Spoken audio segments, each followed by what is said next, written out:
Hello, I'm Dalton DeLand. I'm a columnist for the Berkshire Eagle, and this is Eagle Reels, where we take you beyond the news. My very special guest today, Zack Beauchamp, senior correspondent for Vox and author of The Reactionary Spirit. Welcome, Zack. Hey, Dalton, I'm thrilled to be here. Yes, every author should definitely have the book on the shelf. Well done. Well Yeah, done. it has to be staring you in the face, the whole That's time. right. That's right. We'll Get that cover pull it up around here. your mind. Yeah, we'll pull it up full screen for folks.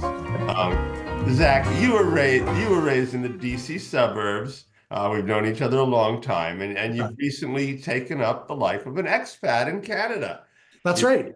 You're a modern husband following his wife's work. I commend you for that.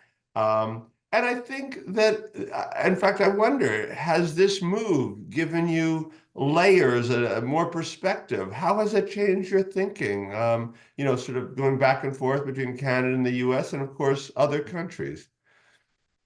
So I've been here in Canada for just like about 2.5 months now, right? So not insanely long and not long enough for me to have a sweeping opinion about Canadian society versus American society, other than what I've learned from, doing actual reporting on the topic.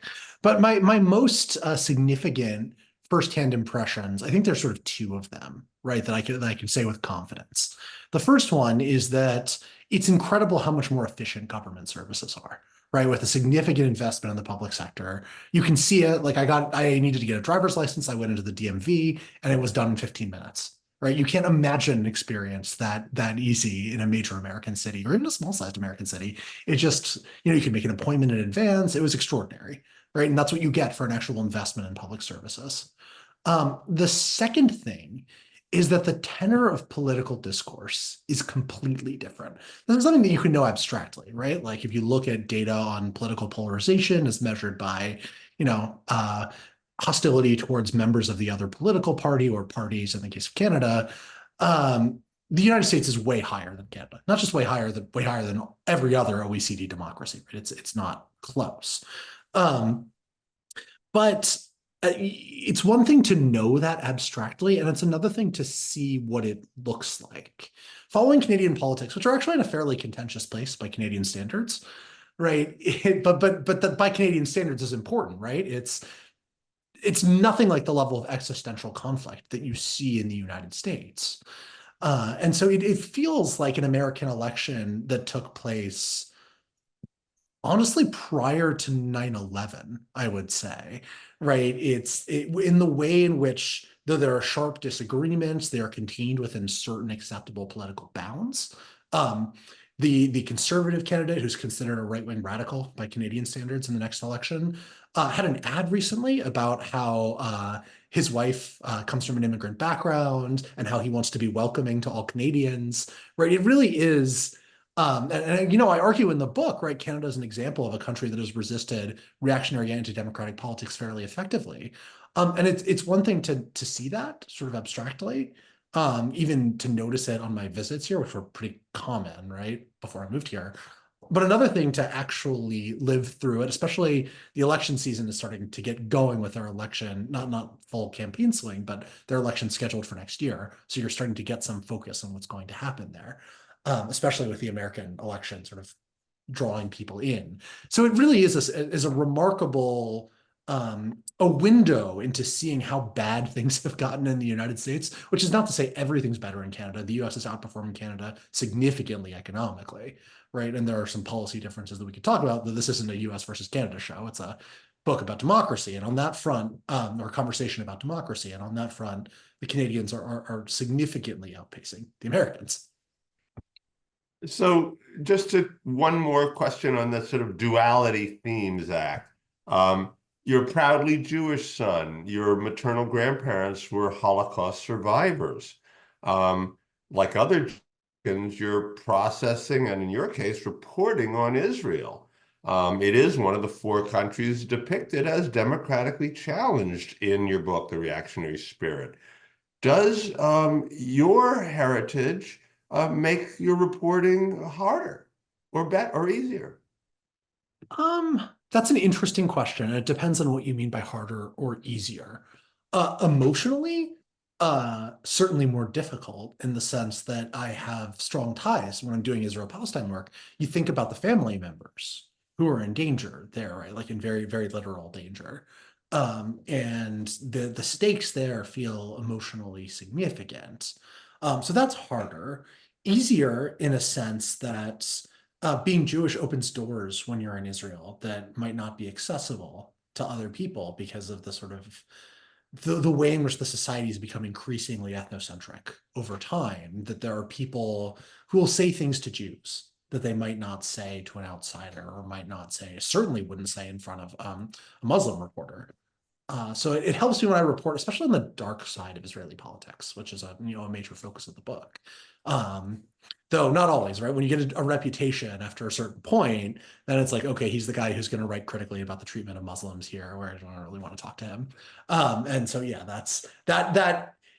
that becomes an issue. But if I'm not known, if I'm not a known quantity to a particular source, that really can help open some doors.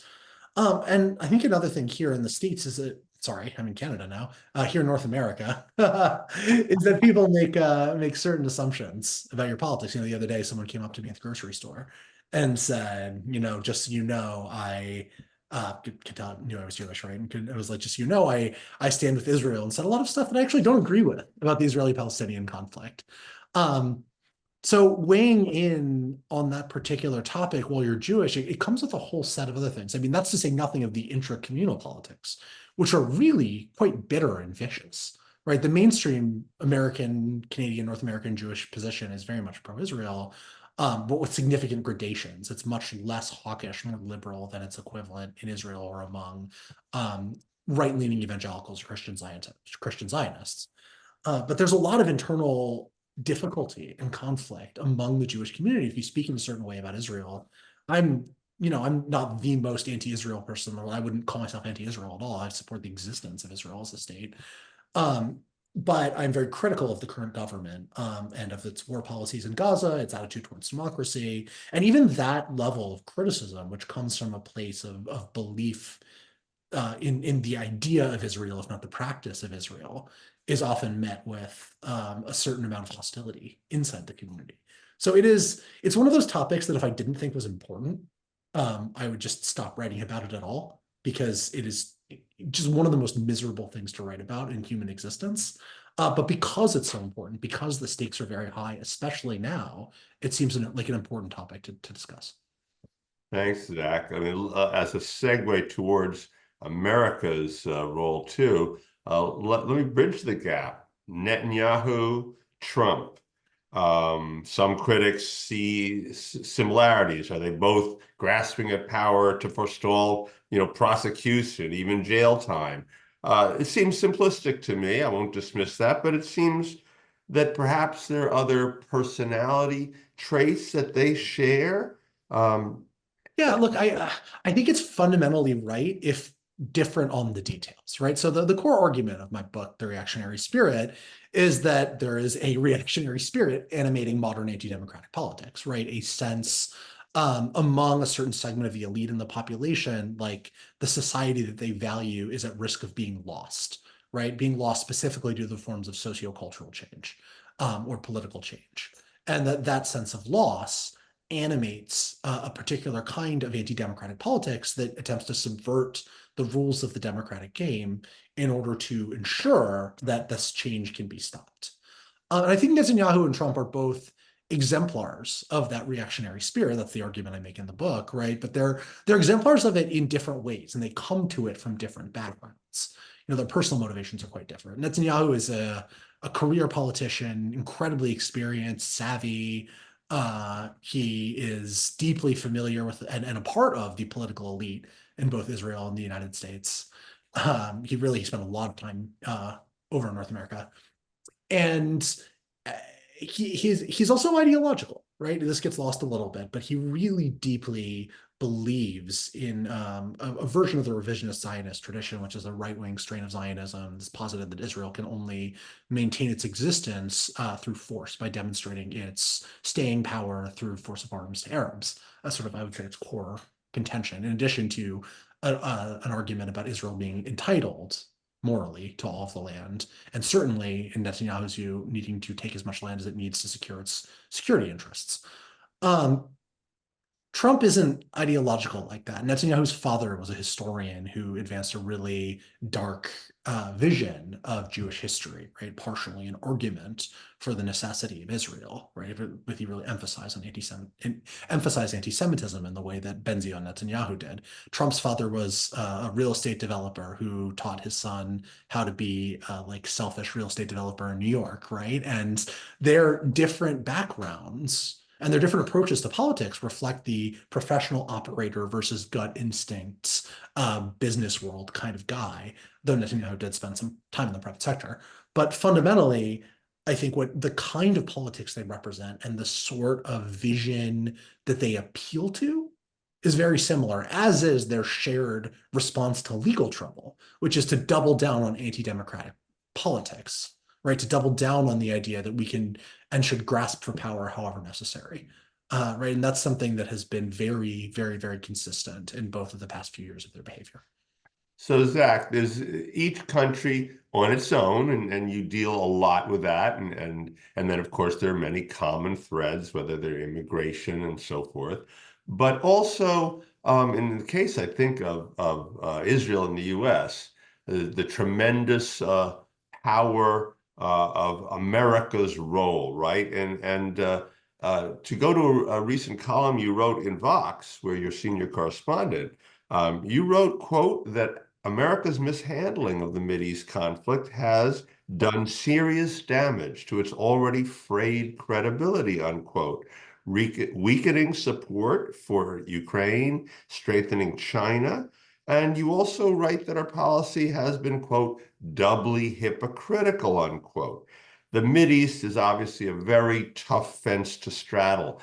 I'm going to give you a chance journalists don't often get. If you were president, what would you do? Goodness, you're asking me to to deal to fix Israel Palestine? That's I mean, come on, man. I thought this was gonna be a fun for you. Look, no. Look, it's obviously it's one of those things that's there. If I were to come up to you and tell you I have the one size fits all plan to make everything better in the Middle East, excuse me, my dogs are barking. Dogs. Yeah. Um. So if I had a solution to this, obviously I'd be in government. I wouldn't be a journalist, right? But I have the broad outlines of what a solution might look like. And my number one recommendation would be if you asked me what to do right now, it's that the Biden administration takes its own talk of a two-state solution seriously, right? And its own talk of a ceasefire seriously. And that means reconsidering what has effectively emerged as a policy, if not stated, of refusing to consider significant curbs on military assistance to Israel in order to pressure it into a solution. Right now, Biden has said again and again and again, I don't want you to do this, Israel, and then they do it. I don't want you to do it, and then you do it. And after a certain point, you lose any credibility over a country that's look realistically through any power analysis, your client. Israel depends on the United States far more than the United States depends on Israel.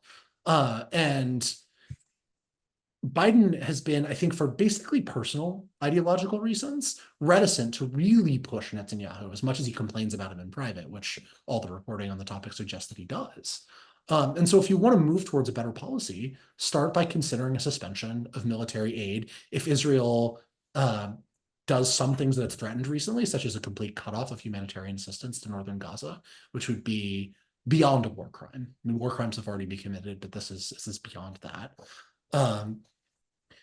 And more proactively to try to get them at this, at the moment that we are taping this, things may have changed significantly by the time this ends up being published. But it is shortly after the death of Yahya Sinwar, the leader of Hamas's military wing and the architect of October 7th. Many have said that this is a perfect opportunity for Israel to declare victory and an end to the war. And it is, right? But realistically, Netanyahu won't do it, despite both Kamala Harris and President Biden saying that they should take it as an opportunity to end the war. They're not. So if the US really wants that to happen, there needs to be sticks in addition to carrots. And so start the process of ending the war, developing a post-war plan that allows for real Palestinian self-determination, which is the only long-term solution to the conflict, right? Without any kind of solution both sides can live with, the root causes of violence will never go away. That you have to, but to get there, you need to deal with the current crisis. And that means the United States being more aggressive than it has been. Yeah, thanks, Zach. I mean, a moment ago when you quieted the dogs, I thought about, look, any of us who have a dog realize if there aren't immediate consequences. I'm not comparing anything, but I'm just saying there's simple lessons out there in the world, Yeah, you know? yeah. Okay, now look, so in your book, in The Reactionary Spirit, you tell the story of four countries, Israel and Hungary. Okay, this last, I guess frankly, it's lucky to make it on the list, it seems to me. With Viktor Orban in the driver's seat, it seems that it has slid very far down that slippery slope for democracy. And yet, Orban has become a critical darling to some major American conservatives, thinkers even. Now, Tucker Carlson, obviously, for our viewers, comes to mind, but there are many Or others. your old friend, Tucker Carlson. Yes, that's exactly correct. And I have to say that this adoration or emulation of Orban seems to me, I'm a seen it all journalist as you are, and yet I have to say I find it shocking. It was almost profoundly un-American. Do you? Yeah. It was one of those things that you know, was almost hard to anticipate. And yet now feels inevitable, right? So I first went to Hungary in 2018. And when I was on my way there and doing the planning for the reporting trip, I was expecting to find a democracy that was in significant amounts of trouble, but a democracy, right? Hungary has, by global standards, a relatively high GDP. It's part of the European Union. It was considered by many political scientists to be one of the sterling success stories in the post-communist world in a transition to democracy during the 90s. But what I found on the ground was a democracy that had quietly died, and nobody outside of Hungary fully appreciated it. So I ended up writing a story making that case at some length that this is what had happened, and this should be a warning to people in other countries about how easy it is for a talented leader. And Orban is a exceptionally skilled politician, right? Even if he uses it towards a combination of authoritarian and kleptocratic ends, he's very smart, right? He is of he and Netanyahu and Modi, I think, are all, and part of the reason I spotlight them is they were all very, very good at what they do. They're all very smart. Trump is sort of in a separate category, kind of idiot savant is maybe more what I would describe him as. But um, at the time, back then, 6 years ago, Republicans hadn't really cottoned on to Orban as an idol, right? As somebody that they should look to for their own politics. It struck me as strange to imagine, one of the two major political parties in the world's leading power to be modeling themselves off of a dictator in a country that's about 10 million people, right? In Central Eastern Europe, right? So geopolitically, mostly insignificant. And while I said it at a high GDP by global standards, it's not an impressive one by OECD standards. It's relatively poor when you're looking at wealthy countries as the comparison cases.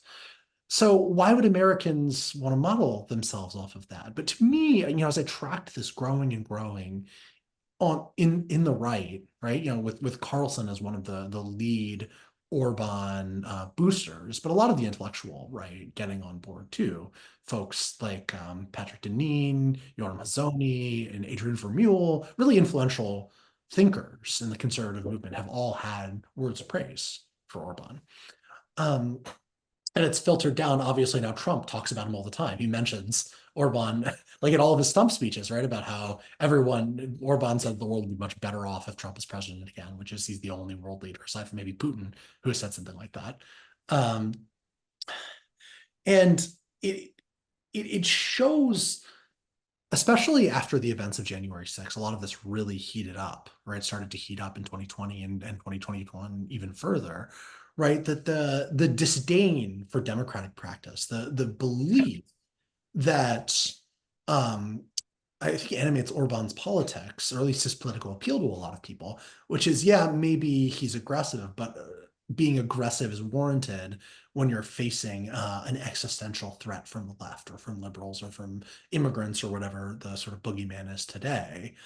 That spirit of friend versus enemy, putting cultural warfare over the idea of democracy as being a system of cooperation between or fair cooperation between people who disagree with each other, that has become the dominant ethos of the American right. It was true during Trump's presidency, and became even more true in his post-presidency. And now, with Trump on the verge of returning to office, again, we don't know what the results will be, but he's got at least, I'd say, you know, at bottom, a 40% chance, and probably something closer to 50 of being the next president again. You've you have to take that kind of thinking seriously because it did destroy Hungarian democracy. While the foundations of the US are much deeper, the amount of damage that one can do with the powers of a presidency are not to be underestimated.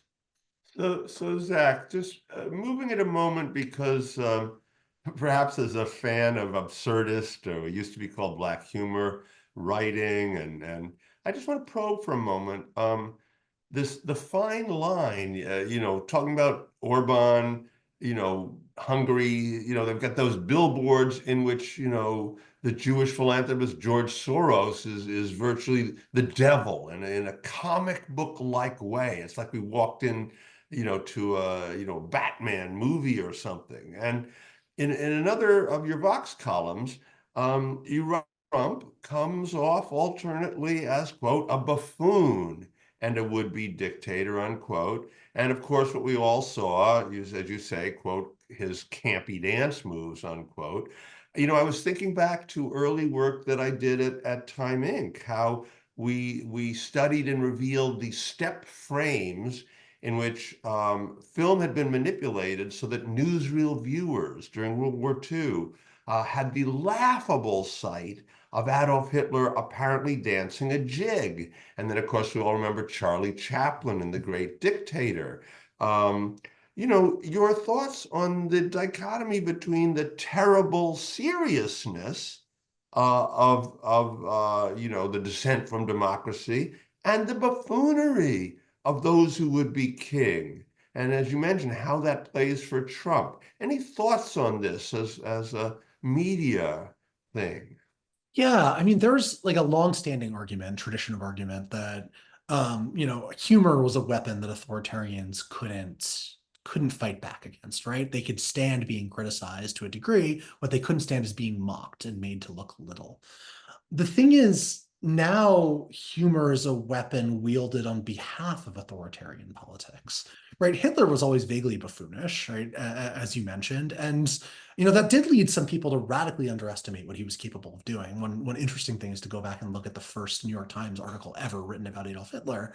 And one thing they say is how many knowledgeable people in Germany thought he could not be serious about this anti-Semitism stuff. It's too ridiculous. It's just pablum for the masses, disguising his real agenda. Well, it was his real agenda, right? He was serious, but the buffoonery made a lot of Germans capable of underestimating it, of making it something that might not be so scary, right? And not to draw an equivalence between Trump and Hitler. This is only to say you can learn from previous experiences of people running for public office who would then do damage to democracy, right? Is that I think a lot of what Trump does by being silly, and I don't think this is intentional, right, is it ends up making him into a kind of figure that doesn't scare you as much. Because how can you possibly be scared of somebody who's unironically playing YMCA at a campaign rally, right? And then I forget which version of Hallelujah it was, but like that came right after YMCA, and it's like, come on, man, are you serious? Like, are you serious about this? And no, like he is, right? He himself is not trying to be funny here, though he does have a great sense of comic timing. Or you got to hand it to the guy. He's very funny. Um, but he's not trying to make himself look absurd, right? The absurdity is just sort of part of the ethos, part of who he is. it has the effect, not intended, of softening his image and of making it feel like, for even for people who I think are very afraid of what a second Trump term might mean, they make it into something they can live with, right? That seems part of a simulable, comprehensible reality within the frame, even if it's very much not something that they would want to happen. When in fact, the promises he's making on the campaign trail are not within the frame. I mean, they're really wild, right? Really, truly wild. So Zach, to sort of to commence our, dismount from, looking at, this very, dark time and troubled circumstances for democracy in the world. And I don't think it's because of your recent move to Canada, although I do feel that, that there's a certain niceness up there. You do close your book with a sort of a self-help guide to preventive actions that people can take. Um, is this your innate optimism? Is it wishful thinking, or do you see Hungary as a cautionary tale? And do you feel America, India, Israel can, in a sort of Dickensian way, avoid that future? Yeah, I look, I think that the Achilles heel of this kind of anti-democratic politics is that they have not uh they've not figured out a way to frontally attack democracy, because for most people, and I was just for another piece, I listened to all of Elon Musk's town hall in Pittsburgh, town hall rally thing, odd event, but one thing that's interesting and striking in his language is he insists over and over again, not that elections are bad in the way that his former partner Peter Thiel has said in the past, right? Like liberty and democracy are incompatible. No, he insists that he's there for free and fair elections. All he cares about is that our elections aren't poisoned by undocumented immigrants voting. That's his claim. It's totally made up, but that's his claim, right? And what that suggests to me is that democracy remains ideologically dominant in most places that have a democratic system, and that's clearly true. I think there's a lot of polling evidence to support the idea that people may be unsatisfied with how democracy is working, but they don't really want authoritarian alternatives. So people who want, who are authoritarians themselves or want some version of authoritarian politics have to mask it in democratic language. The Achilles heel, though, is that you can show that their conduct is inconsistent with their actions, or sorry, with their stated beliefs, right? They say one thing about how they support democracy, but then they do something that is obviously and verifiably anti-democratic, like, I don't know, staging a riot at the US Capitol, right? That you can plaster over your campaign ads if you're a Democrat, and you should be doing. But that gap, the ability to expose the hypocrisy in their movement, in the veil of democratic fidelity that they put up, creates a lot of opportunities for people who want to challenge them, who want to beat them in election. Because ultimately, in order to destroy democracy, in a democracy, you need to win an election first, right? And Orban won an election, and he won one election, and then managed to do such a good job that subsequent elections were no longer free or fair. There were three others after that could not be meaningfully regarded as fair elections, I would say.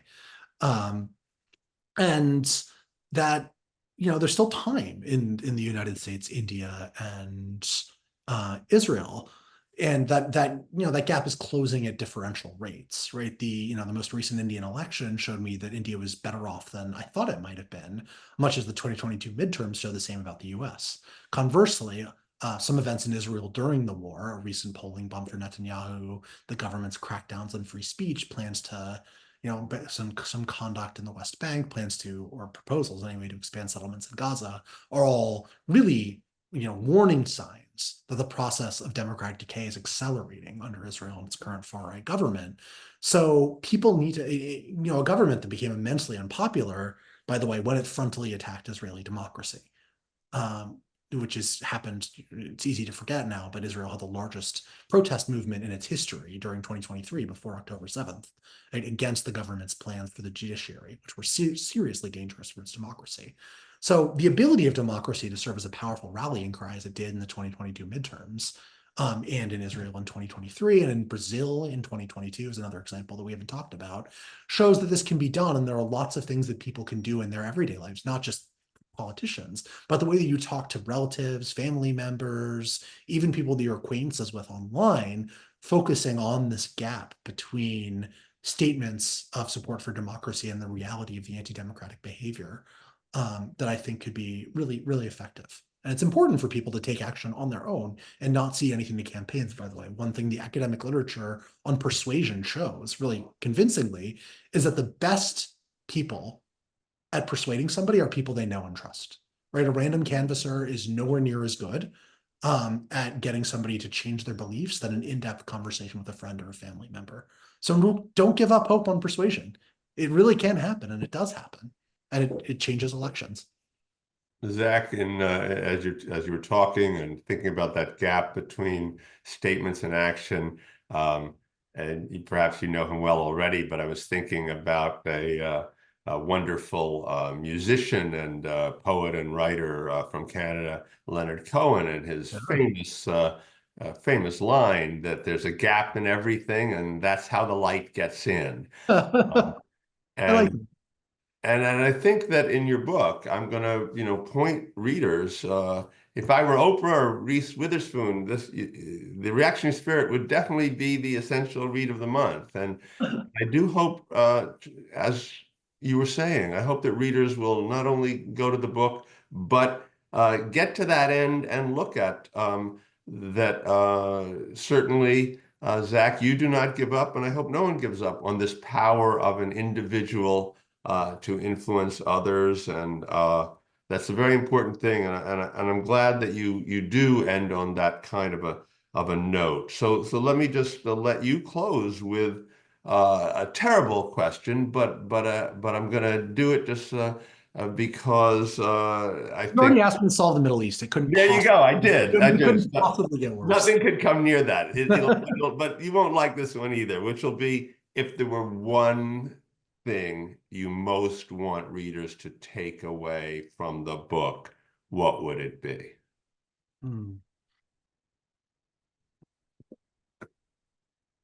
I think it would be that past episodes of democratic backsliding, and they have happened in the United States and other places, they've succeeded at times, but they've also been beaten back.